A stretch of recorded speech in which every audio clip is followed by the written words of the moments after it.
Hey, Geekscapists, welcome to a brand new Geekscape podcast. I'm Jonathan London. That'd be your host. And if this is your first Geekscape, well, we talk movies, video games, comic books, pop culture, all that stuff that we love. I mean, when we started the show in 2005, I don't think this was at the popularity that it is now with the comic book movies and the 17 Batman movies and the Comic Cons and the Marvel Universe. But we've been here for 15 years. We've seen it grow with us. And I really appreciate y'all checking out every week. But if this is your first, well, welcome. That's what we do. We talk pop culture. And I've got a great show for y'all today. My good buddy Rob Schroeder, who I've known for almost 20 years, has a brand new movie coming out called Ultrasound. It hits VOD on March 11th. That's Jonathan, get your days straight. And Conor Stechschulte. I think I got that name right. It's based on a comic book that he put out. I call it a comic book. It's actually a series of graphic novels because it's just not the 22-page graphic novel norm. But that one's called, let me see. I got the graphic novel here. I did read a lot of it. And it's called Generous Bosom. And the movie's not called Generous Bosom. The movie is called Ultrasound. It comes out on the 11th. And we're going to talk about it, adapting the comic. I'm going to keep saying comic. I'm so sorry. The graphic novel series into film, putting it together during a pandemic, finishing it during a pandemic, premiering at Tribeca, and really, we're going to talk to two creatives of the visual arts here on Geekscape, because it's what we do. Remember, we're one of the top shows in film interviews here on the podcast landscape, and I appreciate you making us one of the podcasts that you listen to every week. We got some great shows coming up. I know that we're gonna have that Batman review of the new Robert Pattinson Batman coming up, so you want to subscribe to the podcast and share it with your friends. Okay, we've been doing really great, best numbers we've ever done, so I really appreciate all the word of mouth. Okay, let's enough with the hemming and hawing. I think enough of y'all are listening. Let's get the show started.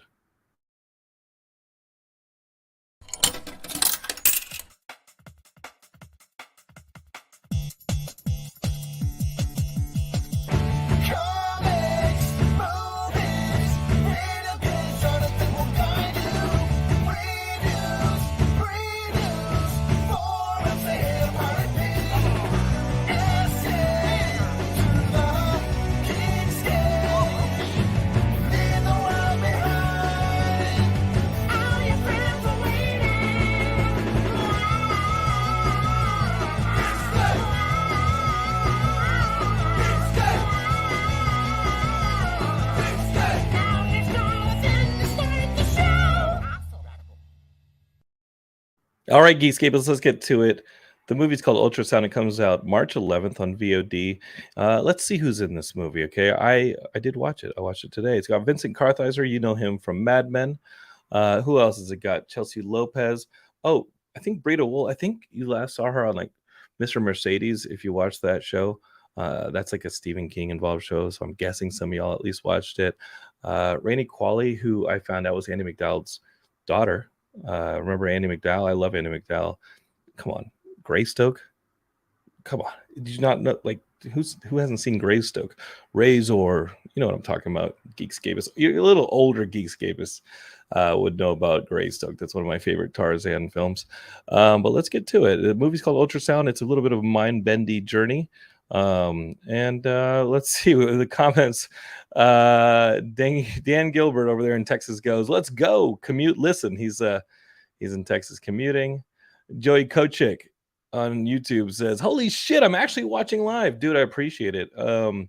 Joey, where are you watching from? I know you moved out of LA. And then Mr. Jason Elliott, who I believe is in Houston, is actually watching on LinkedIn. He's probably dropping those resumes and watching Geekscape at the same time. It's crazy. I've started streaming this thing on LinkedIn, and it actually has a per capita reaction larger than any of the other platforms, including Twitch, YouTube, and Facebook. So LinkedIn is where it's at.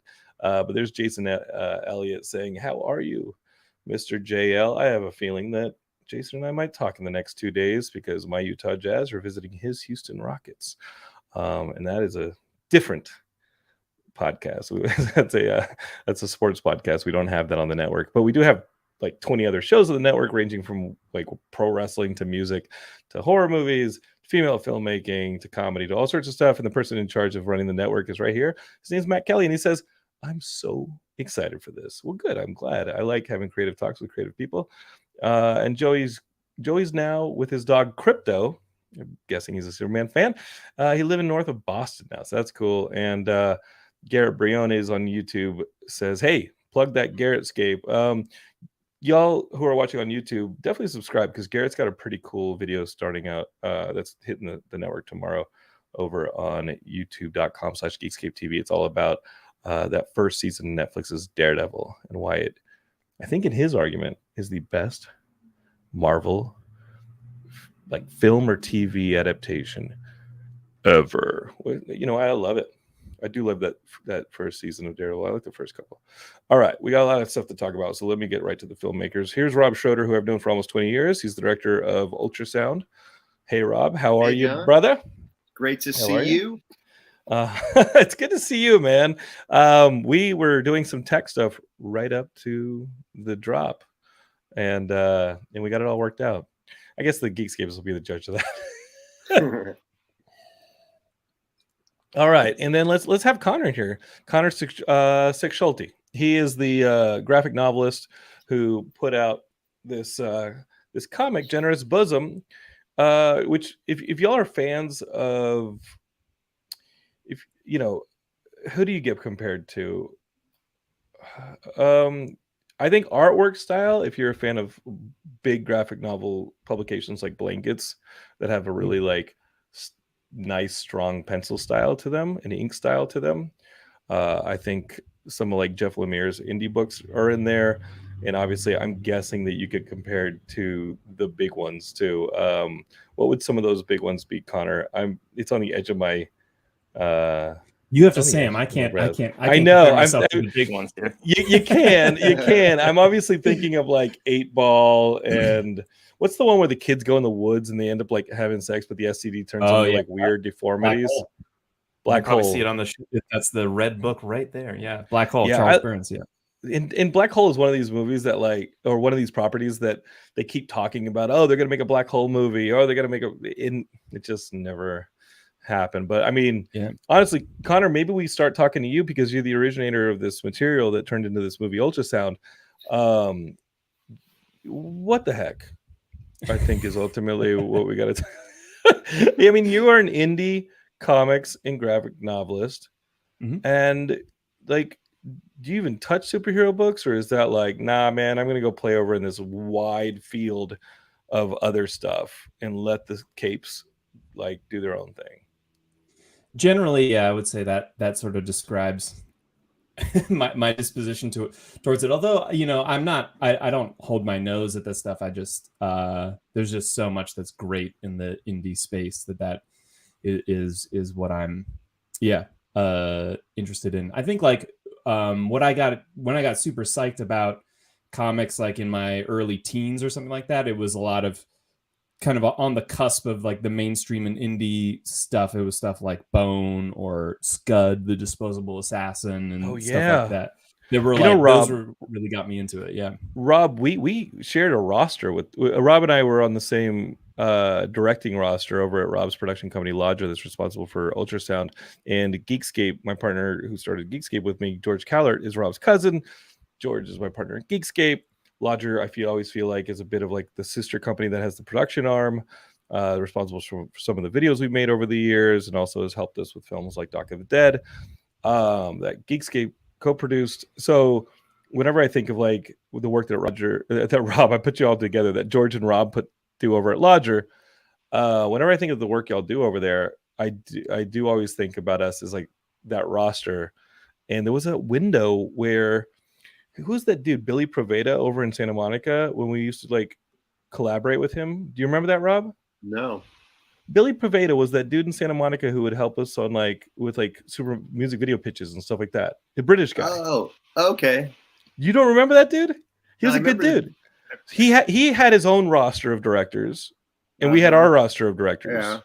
Right? Because like Adam Mortimer was on the show like a year and a half ago with his film, right? Mm-hmm. We love Adam. We love you, Ben Barnes. When Billy Proveda's had the Scud creator as a director on his roster. Rob Schroeder. Yeah, Rob Schroeder, who like did who are the guys in Santa Monica that do all the weird films? like short films. Way to research this stuff, Jonathan. I didn't know we were going to be talking about Rob Shaw like going into this. Are you talking about like is it like the Starburns stuff? The Starburns guys, all those Starburns dudes who we all know because literally they share the booth next to us, and like all these huge cartoonists and comedians have come out of Starburns and are still over at Starburns. That all came out of like that Film 101 or TV 108, Channel 101. Yeah. And Rob was part of that whole group with those guys. Did you not know any of this stuff, Rob? Totally. That was like when I went over to Santa Monica and met with Billy, and I'd gone through the roster, and Rob Schroeder, because I'm like you, Connor, I was like a big fan of the indie stuff like Bone, like Madman.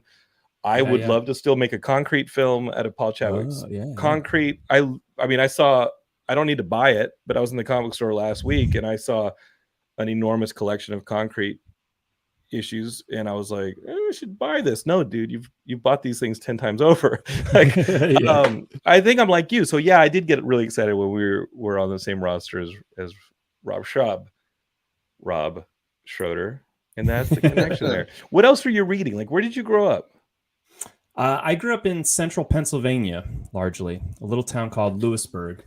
Okay, that's in the indie comic scene. Like, I mean, I imagine whatever the comic book store is there, and I'm guessing in the 90s, like you're doing everything you can to avoid like just reading the Clone Saga, right? Like just Spider-Man books and X-Men books and stuff like that.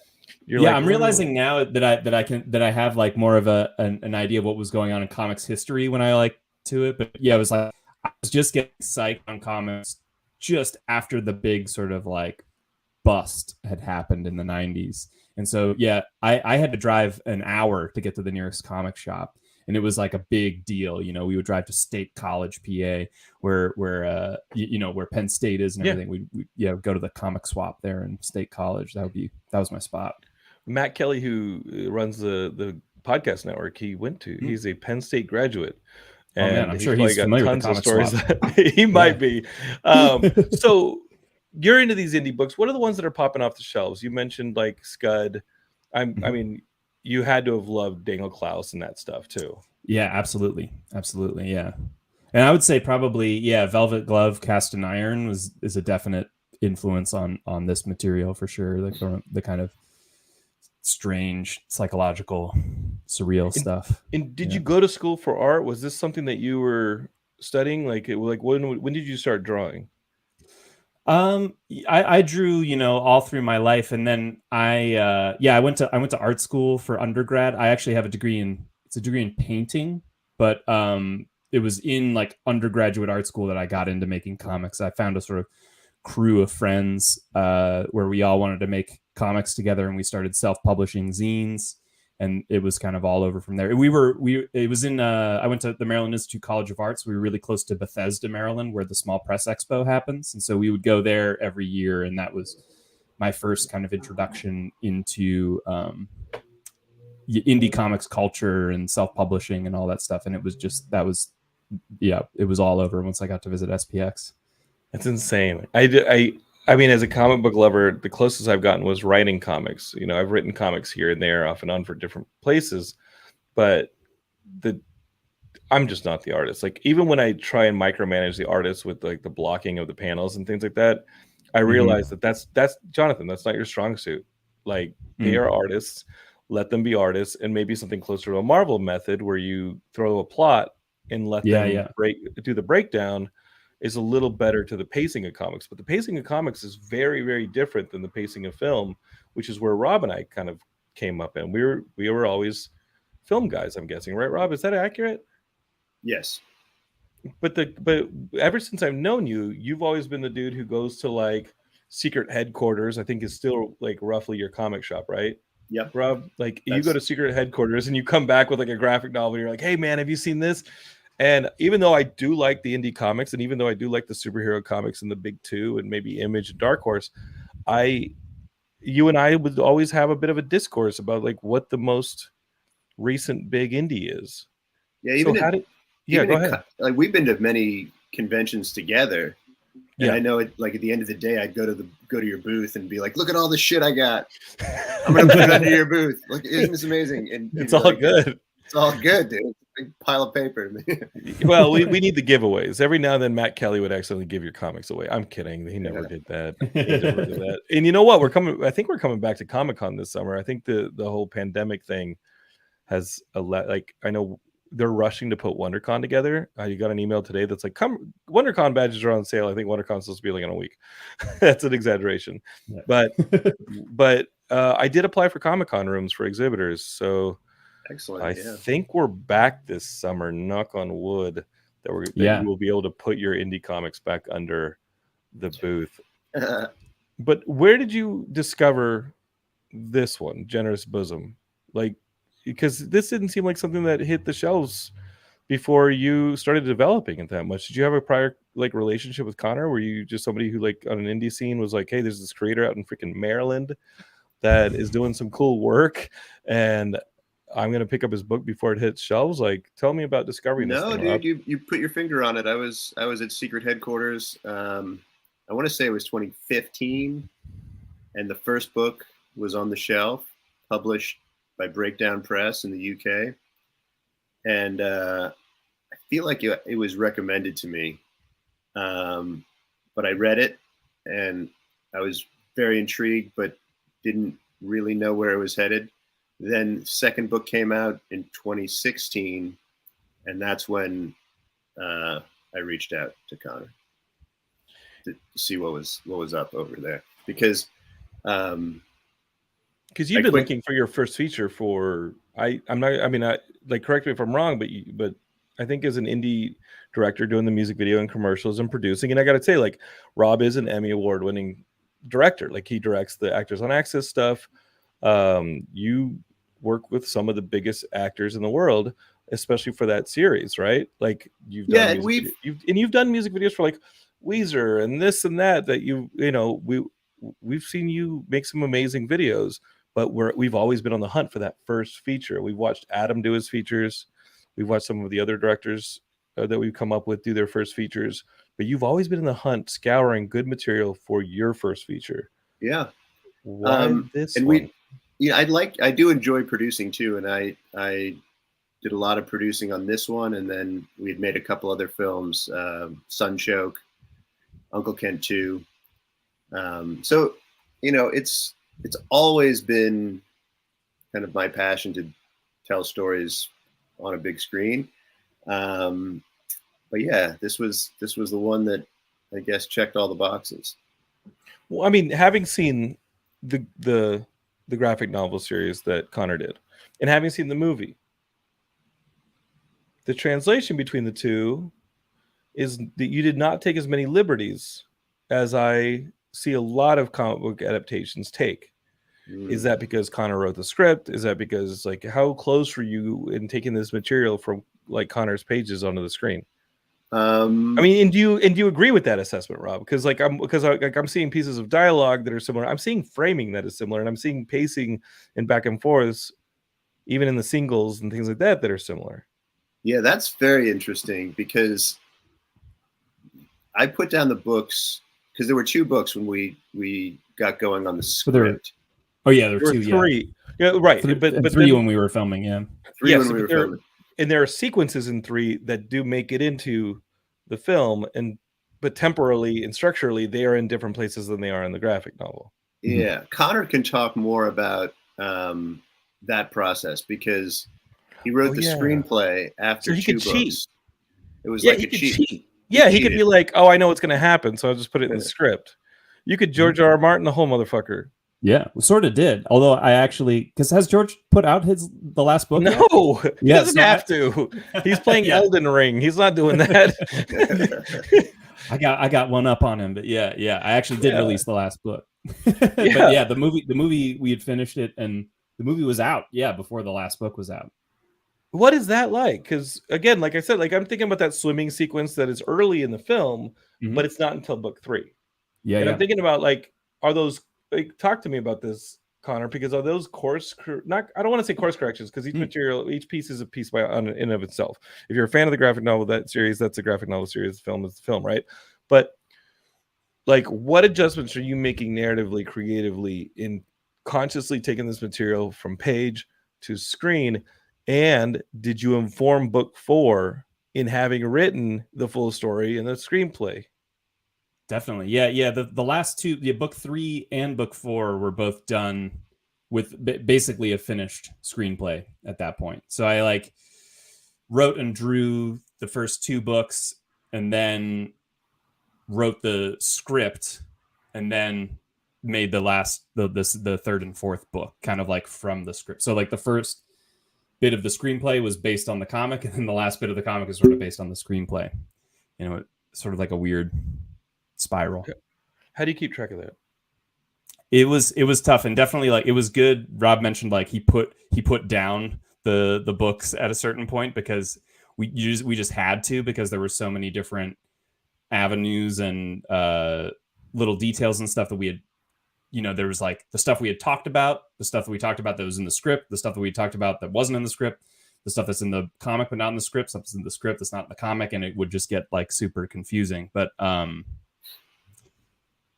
yeah, it was confusing. and Rob, why put down the comic is the next question I have for you. Why not continue to, because the comic is pretty economic in its structure. Like it's pretty like it. Does that make sense? Like when you look at something like Blankets, which is a pretty beautiful indie book, like it does go to these visual flourishes, but I think there's a mathematical approach. Can I say that, Connor? There's almost like a, not geometric, but like an architectural approach to your artwork, where where things like having not just a structure, but like a mirror image or a you know what I'm saying? Like it's a structure. You have a very strict structure to what you're laying out, almost in an architectural fashion. Yeah. Why not use that further, Rob? And this is not a like you did it wrong, you did it right. Like I'm just asking like what your process is. Well, when Conor wrote the script and he had the 2 books, the potential to write a 250-page script was there. And we didn't want that to happen because I knew there was no chance of ever getting that made. So immediately when we like from day one, we started with a page count. Like we got to get closer to 100 than 140. And then, started making the adjustments to make sure that the page count was something reasonable that we could shoot, on an indie budget and in a short number of days. So did you have to cut the sex scenes? We didn't have to. I don't want to dissuade anybody from watching the film, but if you're a fan of Conor's material and you're like, man, I can't wait to see those sex scenes on screen, because let's face it, when you were 12, that's what got you into some of those comic book stores, and that's definitely what got you to pick up 8-Ball. Some of those scenes are not in the finished film. Did you film some of those scenes? Were there scenes that, like, when it got to editing? Because I feel like, maybe I'm doing the worst effing job of asking these kind of questions, but I feel like, and I think what I'm really kind of obsessed with is the multiple revisions, because editing is yet another one, and that's why I ask, like, did you shoot that stuff? And the sex scene is just a joke, but I'm talking about just any of the scenes. Did you shoot that stuff and then have to lose it in editing? Because again, y'all were doing post. Y'all literally wrapped this movie the week before the shutdown. I remember the day you wrapped this film. Yeah, we shot some more. There was more sex scene, but it wasn't as graphic as what's in the book. Right. And then there was some other really funny stuff. Some that we shot, some that we didn't, that kind of kept us on track. But we didn't shoot a ton of stuff that didn't make it in. We shot the whole film in 19 days. Wow. And we pretty much used, almost everything. So. And Conor, watching the film, and I know you wrote the script for it, but watching the film, how does it, like, how does it compare, and how does it feel knowing the seed of this thing and then seeing it in a different iteration through the eyes of a different creator, even if you might have had a very close creative relationship? Yeah, it's a wild thing. It's super strange because it it definitely, it was like, yeah, the originating story like comes from a very personal place, and like just the relationship you have with a story as you're, it took me like close to 10 years to draw the whole thing. So I'm like very, very close to the material. But even starting with like writing the screenplay, I started to get an inkling of like, oh, this is a totally different art form. Like, just the page count thing was like, if I put in every like little bit of detail and stage direction that I'm able to do as a cartoonist into the screenplay, like it's going to be a 500-page screenplay. And so it was early in the process that I was like, oh, I have to leave space for other artists to take this material on and make their own decisions with it. And so, yeah, I mean, it's a sort of like painful, but then really beautiful and amazing process where it's like this thing that is very specifically yours, then like becomes this collaborative art piece in this really beautiful way. And yeah, it's just really cool to see it. It's like a totally different work of art that I never, ever could have made on my own and would never exist without like, dozens and dozens of people. And so, yeah, it's wild. And I whenever I'm describing that relationship that an audience has with art, I like to call it the 1 + 1 = 3. Yeah. Because it's like you have this singular vision, right? Of like you got Rob's singular vision as the filmmaker. You've got your singular vision as the originator of the material and the comic creator, graphic novelist. I don't know if how you stand on the whole comic book versus. You can call it a comic. Yeah. I call it a comic. Okay. Yeah. So you got this. Some people are like, hey. If it's a difference between me getting a grant and not getting a grant, call it a graphic novel. Yeah, sure. Otherwise, it's a comic. So you have these, you have the singular vision here, the singular vision here. But yes, I think what you said is appropriate. You leave the room, and I think like Rob's job or the filmmaker's job is then an extension of that. Is to not over discipline the frame or the story. So because there's a third person in that dance, the audience, that you have Absolutely, to leave an appropriate amount of space and information for. So you can't just come out guns blazing and go, this is what the movie is, this is what the script is, have a character explain everything, have the thing just railroaded story-wise and plot-wise at your audience. You have to literally just give them the time to do the emotional math to relate to the material, to step back from the painting, or to reflect on the song, right? Think about the spaces between tracks, or sit with a book, turn the chapters, right? Like you have to have that time. And so now we've got the 1 + 1 = 3, but we've got Conor's contribution, Rob's contribution, and then ultimately the audience's contribution.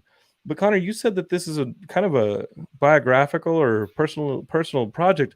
It's a weird film. This is a film about a guy who gets 2 flat tires on the road one night during a storm. He goes for shelter at a nearby house. He's invited to the house.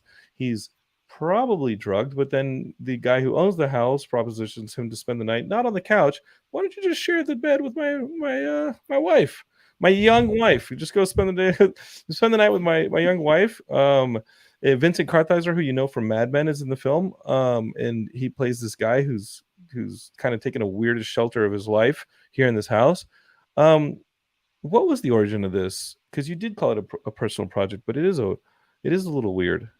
Yeah. I mean, it's not directly autobiographical or anything like that. Yes, it is. Yes, it is. Okay, you got me. You're good, John. Spoilers. This is a simulation, Conor. You're a rat in our maze now. Welcome to Geekscape. You're trapped in here with all the listeners, or what's left of them if I keep going on these diatribes. Yeah. What was this event or series of events or your upbringing that led to something like this? Yeah, there's a lot of stuff. I think like the two major ones that spring to mind when folks ask about that is like when I was in high school, I saw a hypnotist perform like at the I think it was after homecoming or prom at our high school, and I saw like friends of mine get hypnotized and do things that they would never have normally done especially in front of an audience of people, and even they had suggestions were like planted in their heads that then I talked about it later and like things would They like Manchurian candidated a little bit, like they were like trigger words. Like years later, you would say something and then suddenly have this recollection. Yeah. Well, yeah, I was gonna say, I don't want to like spoil anything, but there's a bit about like a ticket at that sort of towards the end of our film, and sure, the thing about like someone hiding a winning lottery ticket and then somebody asking them where it was. I did that to a friend of mine. Like the hypnotist was like, "You have a winning lottery ticket, hide it someplace." And after the show was over, it was like 20 minutes after they were all like awake and fine. I went up to my friend. I said, "Hey, where's your lottery ticket?" And this like glazed expression went over his face, and he like went to reach for where he had hidden his ticket, and he pulled it out, and he was like, "Wait, what? How did you know about that?" And was just like, had this like just indescribable kind of expression on his face of like confusion and kind of fear. And it was so strange and uncanny. Yeah. You don't think that stuff is a bunch of ballyhoo? Oh, no, I don't. Like, you really believe in all that? What did I watch? I watched the Nightmare Alley, with the Guillermo del Toro movie. Have you seen that one, Rob? That's the one that where Bradley Cooper kind of like goes in with a circus, and he learns the tricks of basically conning people as a hypnotist. And then it flash forwards a couple of years, and he and Rooney Mara are now in New York, and they're doing the hypnotist thing, and they get wrapped up like being he's a con artist, right? Like he's using tricks to act like he's a hypnotist, not a hypnotist, but a clairvoyant.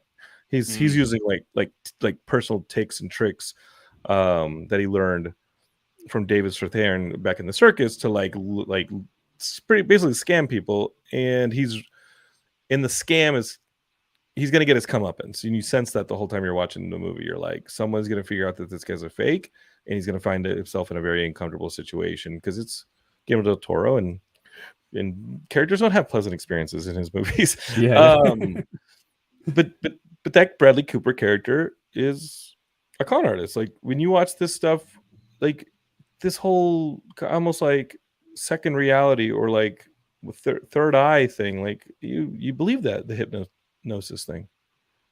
Yeah, I believe people. Did you believe it before that, or was this the convincing factor? I think I probably would have believed it before then, but then definitely seeing that performance for sure convinced me. Yeah. And did you seek this material out afterwards, or you're like, holy crap, this is real? Did you become like an aficionado of this stuff? Did you seek out more instances where you could challenge this newfound belief in the like, I don't even know what to call it. Like what would you call this? Like the surreality? I don't know what you'd call this, but this ability for people to hypnotize people. Did you want to go under hypnosis yourself? Ooh, no, I've never sought that out myself. That's why he's a comic book creator. He's like, the story is mine. Like, listen, Rob, you can go off and make your little 4-color funny all you want, but this story is mine. I'm going to control it. And hell no, you're never going to hypnotize me. Yeah, I gotta have my feet. I gotta have my feet on the ground every moment of the day. Or are you like that, Connor? Are you a bit like this is how it's got to be? Not in a bad way, but just in a confident way. Like in terms of the, are you talking like creatively in terms of the personally storytelling style? Like, is that do you find yourself, and I'm talking about myself as well. Like, I don't drink alcohol. Like, do you find yourself wanting like an amount of control over any given situation, or in your storytelling, or in your collaborations with others? Somewhat, although I would say like probably among my cartoonist friends, I'm probably I think that I'm probably a more collaborative person than some folks that I'm friends with that I know. But sure. I don't know. Yeah. Maybe that might be a better question for Rob, because I don't know how. Yeah, Rob, was Connor a pain in the ass? Yeah, was that? No, I think pretty early on we both realized that we were along for a ride. Mm-hmm. So, we certainly, both of us certainly exhibited as much, control as we could. But when you're making, a low budget movie too, you're also sort of at the mercy of the locations that you can find and afford, or, the number of days you have. So you can't do the complicated shot that you thought was the most important thing in the world. Did that affect Connor's script? Were there times when you would go back and be like, "Hey, Connor, like I know this is a big part of the story," or I mean, no big part There of the were story. a The story's couple. complete. There were a couple little ones. There was a scene, like you said, Connor wrote some really small but important scenes, and some of them, would take place like a 30-second scene at a grocery store, and there was a baby, for example. It's like, we can get That's a grocery in the book, store with a baby and a bunch of extras, but something else has to go. That's a So company move. Yeah. it's a company move. So even though it's a quick thing, it's half a day. We don't have, half a day for 30 seconds is better be really, really important. So, there's a lot of that. I feel like, with our music videos that we've done together over the years, and, with this, it's about priorities. So there's always like, what's the most important thing for this day? And, you just have to make constant sacrifices. So, And for you, Rob, like what connected you to the material? Because, like, I mean, I talked to Connor, and Connor said that this experience with the psychic started him down the road to this. Because I mean, watching this, the Vincent Kartheiser character, the one Vincent plays, start to find himself throughout as the film goes on, like not being in control of the situation and finding himself in a spiraling series of events. I'm super psychoanalyzing Connor at that point, and I'm like, oh, this dude, whew, red flags, control freak. No, I'm kidding. But if that's what it was, I mean, just this, I can see how it spurs your creativity. And all, I'm being silly, but in all honesty, I can see how that kind of event would spur a creator's what if, like, whoa, what if, oh, and then this happens, and there's the domino effect that leads me through a story that's going to take me years to do. Like, it takes you time to make these graphic novels. For you, what was the thing that connected? I know that we're all always hunting for material. For you, what was the one that was like, this is it, I'm going to send the email, I'm going to make the phone call? I mean, I certainly can't take credit for this sentiment, but nobody's going to test you. But adapting material, I feel like a lot of it is about the experience that you have when you're introduced to it. So you read the book, and then if you find like your reaction is sort of your guide for adapting it. So if you read the book and you're terrified, then you hope to make a terrifying movie. And you can rely on that experience of reading it in a way that you couldn't if you wrote it yourself. So that was it. Like the confusion at the beginning, it wasn't the whole story. So when I had read the first book and then the second book, I was intrigued, and I had this, unsettled feeling of shifting reality, and, the story is nested and there's a lot going on. So that I found very exciting. And then there was the practicality of it that, I sensed that this might be doable, I might be able to get this thing made. We don't have too many grocery stores with babies and a bunch of shoppers. It's stuff that, we could probably put together. Yeah. And there's, I imagine, and let me see if I can find some of the artwork here. For those of y'all watching the stream on YouTube or Facebook or Twitch, let me see if I can find some of the artwork I've got here of the graphic novel. Here's Generous Bosom for y'all. And just looking at the artwork, and I know I'm streaming through it pretty quick here on the screen. Some of this stuff is just people talking in locations.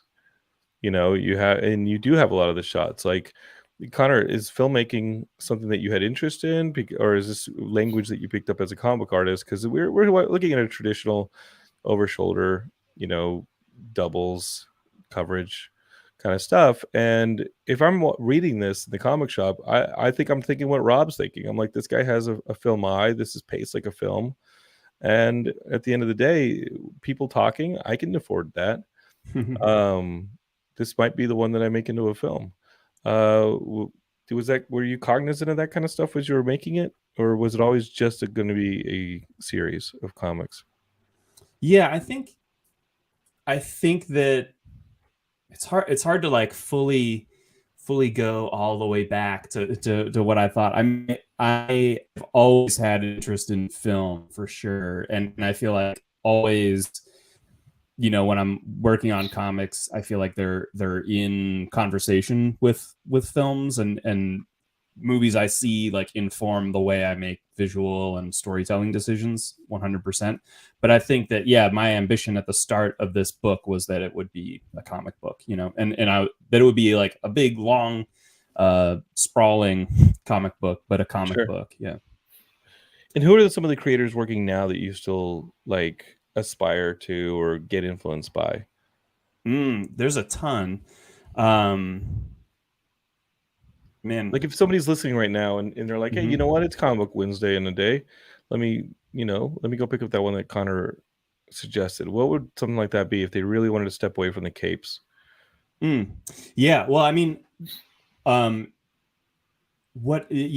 people that have had the hugest influence on me have been like the peers that I came up with at the Maryland Institute College of Art, and a lot of them are still making comics. Like my friend Lane Milburn just put out an amazing sci-fi graphic novel with Fantagraphics this past year called Lure that is amazing, and I think would appeal to folks that are into more like sort of traditional comics, because it's beautifully drawn, it's in full color, and it's really informed by like sci-fi literature.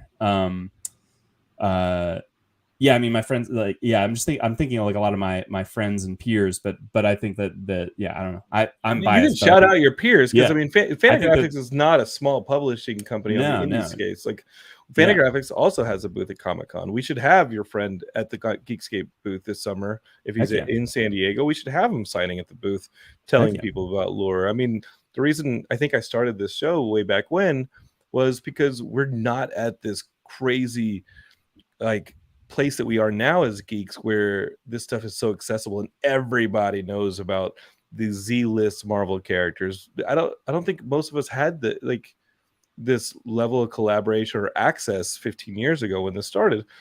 You know, now I think people, for instance, if you wanted fantasy 15 years ago, you had Lord of the Rings and Harry Potter. Now you have like people talking about Wheel of Time and stuff that like I hadn't even thought about that stuff since high school, right? Middle school. And now there's like Dragonlance. Now there's tabletop. So if you're talking about fantasy, you're not just talking about Lord of the Rings anymore. You're talking about tabletop. You're talking about Elden Ring and Dark Souls. When you talk about just video games, you're dicing up the pie even further.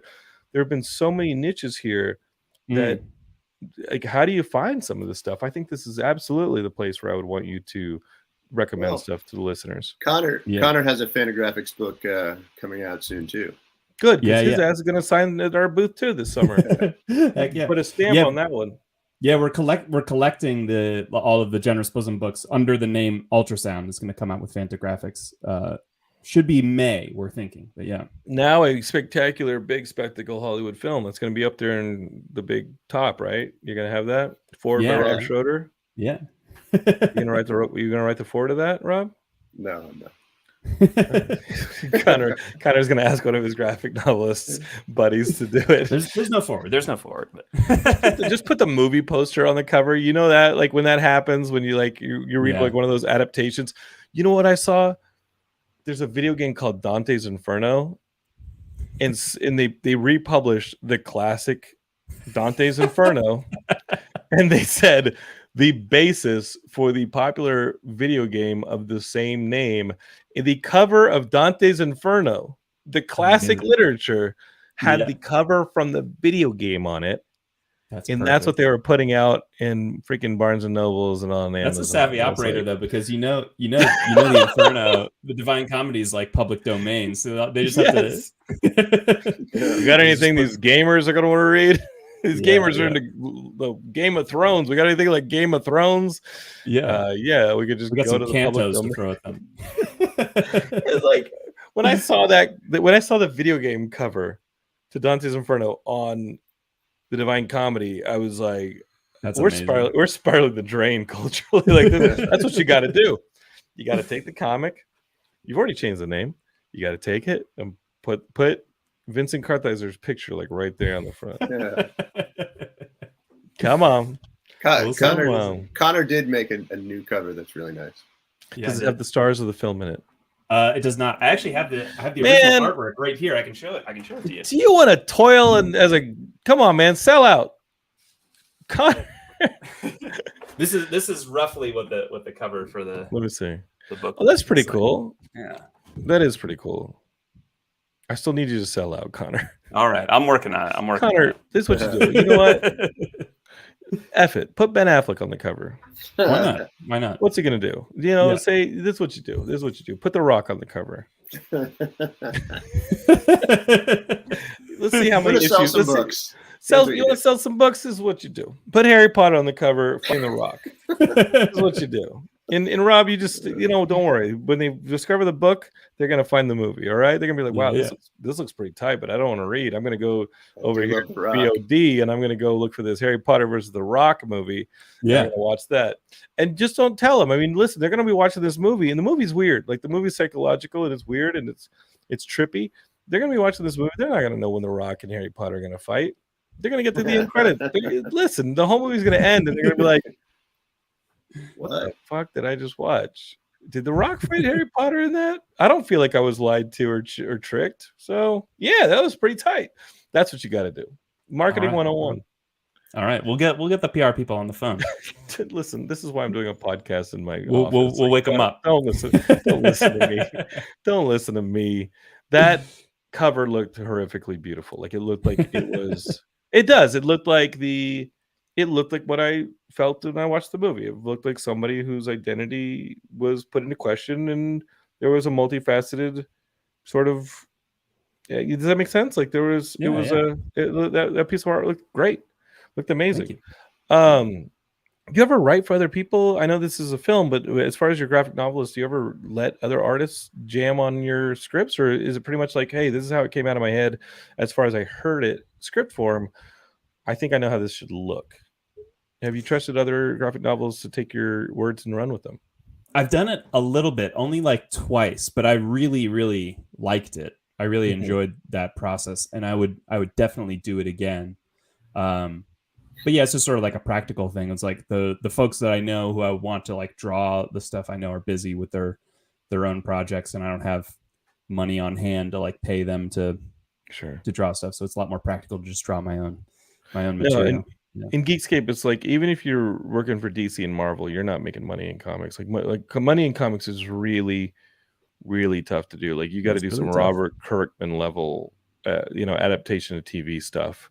And then you got to have like a fleet of other writers making properties for your publishing company. So don't think that like, oh, this person works in comics and it got turned into a movie. Don't think that is let's bring on the big bucks. Like that is a grind, and you really got to love it.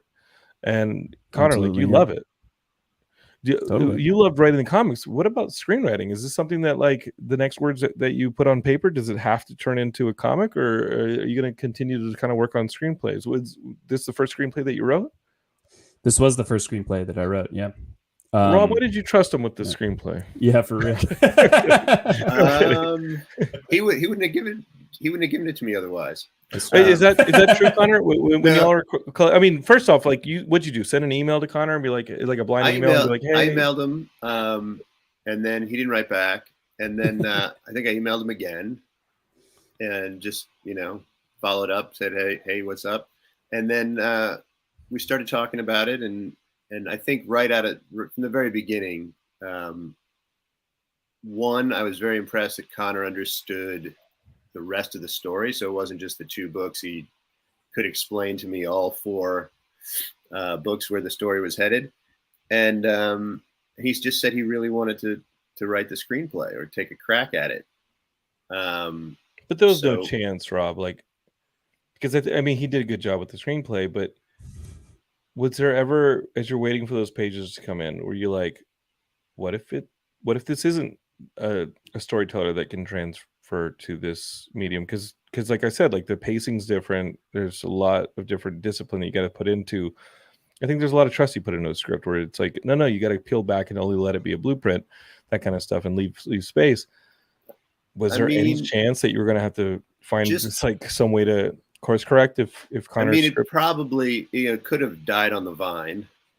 But also, there was the business side of optioning material and making things, and you never know what's going to happen. So, we did everything above board with, a proper option and contract and agreement and all that stuff. So, we both knew that, what if Robert Kirkman buys this or wants to make this into a TV series and I'm not directing and you're not writing, and, that could have happened. So I think we were prepared for anything, but the hope was that the screenplay would be good and we'd make an indie movie. So. And were you ever finding places as your first screenwriting gig, Connor? Were you ever finding places where maybe you knew the story and how it would be told with your pen or with your pencils, but when you got to the empty space where there are no visuals on the screenplay page, Mm-hmm. did you ever feel like, oh shit, I just jumped out of a plane without a parachute? I don't know how to steer this towards what I'm the story that I know. But it's veering into another place for film, and how do I maybe course correct, get it back there, or how do I, like, where did you pull your confidence from in kind of sticking the landing on this? Yeah, I think there were definitely times, especially when I left kind of like adapting from the pages I'd drawn and already written and had secure, and went into like the territory where I hadn't drawn anything yet. It's like a new organism now. Yeah, and it's sort of like the section of the story that required a lot of like attention to detail, kind of the latter portion where we're having to do stuff like track like who's holding a given like ID card, or like where's this like note that someone got handed and things like that. But you don't have the luxury like Rob did of leaving the pages behind. Like Rob had the luxury of being like, okay, like my responsibility is the film. I'm just going to do the film. You have the responsibility of both delivering and finishing the graphic novel series and finishing this movie. So you do have to have a 2 plates spinning at the same time, keeping them kind of like thematically similar, but organically, like the material has to be kind of different at the same time. Does that make sense? Yeah, and this maybe goes back to, I feel like I didn't fully answer a question you asked like a long time ago about like it was probably a crap question. Don't worry about it. No, it was good. About like adapting stuff and like the swimming pool scene appearing sooner and stuff. Yeah, it was actually really fun for me to be able to like work on this material that I'd been working on for a couple of years at that point and be like, oh, everything's wide open again. Everything is in play again. Because I'd been like serially publishing the comics, and so it was like, okay, well, that's set in stone because I've already published that, people have read it, I can't go back and like change those events. Like that's locked in. I have to like, the only thing that's like formable is what's the future in the story. But all of a sudden with the screenplay, like everything was in play, so that was actually really fun and liberating, and I could go back and like, if I decided to zig, in the third act, I could go back to the first act and lay the track for that or whatever. Yeah, you could plant the seed to a tree that you actually thought that you actually needed to grow sooner. Yeah.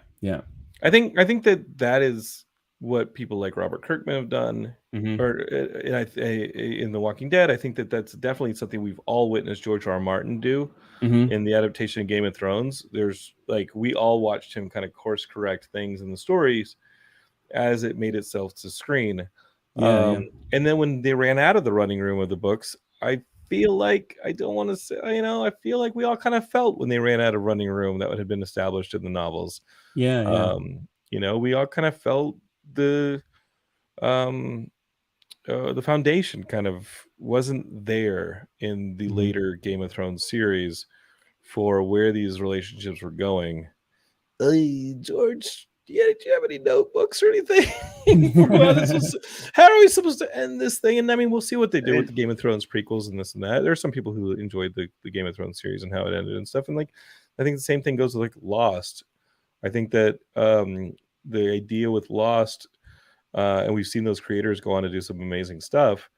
And it's crazy. Like, people are starting to watch Lost for the first time because they were born in the early thousands, and Lost was not. It's insane. I'm seeing that a lot on Twitter and places like that, where people are like, "Oh, I started watching Lost, the show from when I was a child," and I'm like, "Oh, cool. I'm gonna walk into traffic," and they're discovering it for the first time, and they don't really know that it's going to end the way we all know that it ended. And when you listen to the creators talk, they were like, "Hey, we just wanted to do 3 seasons, and we knew how Mhm. those 3 seasons looked. But ABC was like, we got a hit on our hands. We're chaining you to this desk, and you ain't ending us at 3 seasons. And I feel like that was the binge show before binge shows, Yeah. because clearly, like, it gave birth to Hulu, in that Apple, or I'm sorry, ABC and in iTunes, when you were able to like put the show out that everybody was talking about at the water cooler, they could just go to iTunes and get it. And Mhm. Fox and CBS just kind of like watch that happen and be like, oh my God, iTunes is making so much money, and it's exclusive with ABC because of loss. So they formed Hulu. It's kind of crazy that Hulu is now part of Disney ABC. But that being said, now that things can be the form they're supposed to be, I feel like Lost Today would be a much different show. I think Lost Today would be that 3-season show Mhm. with a sequel and a prequel down the line, as we're seeing now. Mhm. You had to do both at the same time. Course correct, at 2 vehicles as you're driving 2 vehicles. This guy over here, he could be like, Well, forget the funny books. well, not only did we forget the funny books, there was a moment when I handed all this footage over to Brock Bodell, our editor, and I gave him the script and was like, "Here it is. This is what we've got." And he had read the script before we shot, Sure. but I feel like he tossed it out the window too. Mhm. That was the next rewrite, was the editing. Yeah, he was. Absolutely, He was like, "I can make this different or better, or I can fix some of the things you fucked up on set or whatever." Were there things that you came to him and said, hey, listen, like, we had a rough day that day, and I don't know if we got everything, but I need this to really work into the next sequence. I need to marry these sequences, but that first sequence, I don't know I how think there were we got some sequences, and John, you've seen the movie, so it. Mhm. you know what I'm talking about. But there's some sequences where there's going to be intercutting, and you're going to cut from a flashback to modern day to But you're also hearing the score at that time, to right? an Like, hallucination to like. you have your audio, but you're also listening to your audio, and you're thinking about thematic, like, glue that you can put in there, where you're like, okay, well, like, if this audio comes back, people are going to relate these disparate scenes because they hear that clicking, ticking sound again, or they hear that. Yeah. Okay. So some of that was in the script, but when you get into editing, then that's when it really shines, where you can find the rhythms, and there's no reason to write that way. We know that we're going to be going back and forth, but then once you start figuring out how it all comes together, you're rewriting in the edit, I guess. Did you ever read the script of Nightcrawler that they did? Do you remember Nightcrawler, the movie with Jake Gyllenhaal? Oh, I loved it. Yeah. Have you read that script? No. It has no scene. love. It has 0 scene headings. Oh wow. It's like you're just reading a montage sequence, and it's like, we're on Mulholland, dip down to the valley, smash through some street lights, green turns red as his car zips through, takes a right onto Ventura, pulls up in front of a 7-Eleven, door to the 7-Eleven swings open. Meanwhile, across town, so-and-so steps into their office, and you're sitting there going, this is just a list of high energy shots. This isn't even he's not, like, Tony Gilroy's not stopping to give you scene headings. But he also wrote and directed. Right. And it feels like editing. And when you're watching it, it feels like that energy. I think if you're listening to this and Google the Nightcrawler screenplay, I think you'll see what I'm talking about. It's just pure energy. And I love it. And then I remember reading the Rushmore screenplay when that was going around, and I was interning, and people were like, oh, this movie Rushmore is the next, or maybe it was Royal Tenenbaums. It was like, oh, this is the next one that Wes Anderson's going to do. And like, it felt like every couple pages you just have one of Wes Anderson's like hand drawings and like stuff, or maybe like halfway down the page to be a hand drawing. I think those rules are all legitimate rules. A friend of mine asked me the other day, he texted me and said, do you think a flash forward's a cop out? Supposedly he had a script where he couldn't tell, like, the character wasn't, like, you weren't investing in the character early. He wanted to show how the stakes play. He wanted to raise the stakes without changing the story. So the story had to, like, go forward temporarily. They had to move forward, but he wanted to raise stakes with the sequence by flashing forward. And he said, do you think that's a cop out? And I just responded. I said, I don't think anything's a cop out. I hate those rules. I hate those rules where it's like you got to do this by the first 5 pages. I hate the rules where it's like you got to do this. I think that's a great way to make your movie look like every other person's movie. What are the movies that like abide by all those rules? They're like the ones that you don't remember. Yeah, I think yeah. Well, the ones that abide. I think there's a couple story places in town that do those rules so well. You fall for them every time. And I'm very much talking about Disney animation. I'm very much talking about the Pixar animation and in stuff, Sony animation. Like if you watch Encanto, you watch the Pixar, if you even watch the live action Jungle Book that Jon Favreau did, you could basically just like to the minute, to the page, feel Save the Cat or one of those screenplay books that says, okay, by like the midpoint, you have to have this happen. By the time you want to break into the third act, you got to have this happen. Like to the page, those screenplay books, key that stuff in. Yeah. I think if you're going to do that, if you're going to be the Hollywood screenplay writer, I think that's all good. I think it's a great way to do it, but you have to do it so well that you aren't speaking in someone else's language. Down to the dialect. The other thing is, be the president of the United States of America as a band and don't have all the strings on your guitar. Yeah. You remember those guys? Yeah. And it was like a 3-string bass or like a weird ass guitar, and they were just making sounds to make sounds. And I think that is the Tony Gilroy approach on Nightcrawler. It's like, you know what? Fuck scene headings. I don't have time for scene headings because my movie's not going to stop. And you feel it in the film. I recommend you finding that because then what you're telling me, Rob, is getting into the edit. That's the last revision. That's the last rewrite. Yeah. You don't have to be a slave to that stuff. You can be like, oh, F it. That scene that we actually shot for the second act? I think it'll actually raise the stakes in the first act and bring the audience in. We need it there. Yeah. Boom. Now I just have to figure out with my sound person and my score how to thread it back into where it is now. Do you ever do that? Did you take large sections of the movie, Rob, and put them where they originally weren't planned to be? Not initially. Like we had an edit. The first edit was pretty close to the sequence in the script, and page for page what happened, and there were just a couple instances where it was like let's just mix it up. Let's see what we can come up with.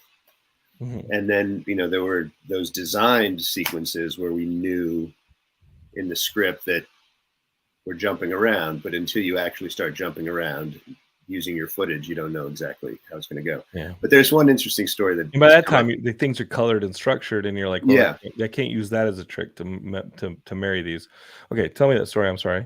Oh, it's come up a couple times, but one of the first conversations Conor and I had, I asked him which of those books he had read, because I've read probably 10 of them. I hate them. I mean, there's a certain... I don't hate them, and I'm lying. Like I do write to the sequence approach, which is like a even more further broken down version of Save the Cat. Yeah. But once I have the outline in my sequences, I erase them. I erase the scene headings. For me, it's always been like I mix it up, right? It's a good place. It's a good way to get a first draft. Yeah, and for me, it had always been like, if you're going to break the rules, you need to know the rules. Agreed. So I'd read a bunch of them. Save the Cat, yeah. Robert McKee, all that stuff, William Goldman. So I asked Conor which one he had read, and he hadn't read any of them. And I'd only asked. Scott McCloud, making comics. Yeah. Yeah. But I'd only asked so that we could even just have the language, like, oh, you want to call it an inciting incident or a catalyst or what are we going to... Did he make you read those damn books? No, he didn't read any of them. I still haven't. I would have quit right there, man. No, there were no books and no, we just made up our own words for what those things are that happen at the end of Act 1. I think you do that regardless with your collaborators. You end up making words for stuff, just period. You're like, throw another one of those things on there. All right, folks. The movie is called Ultrasound. It's going to hit that VOD on March 11th, okay? So you'll already have seen the Batman. You'll probably have already seen the Batman like 3 times, okay? Like, how much... It's a week later. How much romanticizing of nihilism do you actually want in your lives, okay? Like, if you really need this, a realistic take on a guy who dresses like he's a rodent and runs around punching clowns, okay? We'll have fun with that. But, having seen it 5 times, I have more homework for you. So riddle me this. What are you going to do March 11th? You're going to download this movie on your VOD, Ultrasound. You're going to watch it, and you're going to be like, wow, that was a trippy ass movie. Now I know what these fools are talking about on the comic book show that I listen to, Geekscape. Connor, where can we follow you on these social media? I'm partying. I'm like burping. Where can I follow you on the social media? I'm on Instagram. My name is my username is just as hard to spell as my last name is, but if you look me up, you can find it. It's Crepusculine on Instagram. Listen, this is why you got to put the damn rock fighting Harry Potter on the cover of your damn comic, because the marketing here. Ooh, I think Matt Kelly, you might have to help this guy. Part of it, Jonathan. You don't understand. Yeah, but then I won't be respected as an indie artist. Flavors it, yeah. Man, I don't know, man. I just want you to be able to like. Come on, man. We got to start selling you out hard. Yeah. Don't you want some of that Walking Dead money? Come on, man. We're working on it. Come on. Okay. But yeah, we should say there's screenings in Chicago and in LA as well. If you want to come do it the old fashioned way. Is there a website for that? We're playing at the Siskel. And I think everything should be on the Magnolia, right, Rob? Yeah. Okay. Magnolia Pictures has that going on. If you go to Magnolia Pictures website, you can find out where Ultrasound's playing. Yep. I like that distributor. They have this movie that they're also putting out with like the oil tankers like lighting up. There's like an earthquake underneath. Have you seen these disaster movies that come out of freaking like Norway or somewhere? It's like these are like foreign films. Magnolia's distributing it. They solicited it to Geekscape at the same time they solicited your film. And I was like, both these films look pretty badass. I think it's in Polish or something. But yeah. That sounds killer. It did look cool. I was like, see, now that's a disaster movie. I don't know about this Moonfall, but that actually looked pretty good. Not that I didn't buy tickets to Moonfall. I just didn't see it because the projector broke. But otherwise, I would have been right there with the Moonfallers. Okay. Magnolia Pictures website. You're gonna look for these because they're screening March 11th that weekend in Chicago, in Los Angeles. I know y'all are here. You're probably gonna do a little Q&A afterwards. I'm guessing, Ron. Yeah. I'll be there in Chicago. Yep.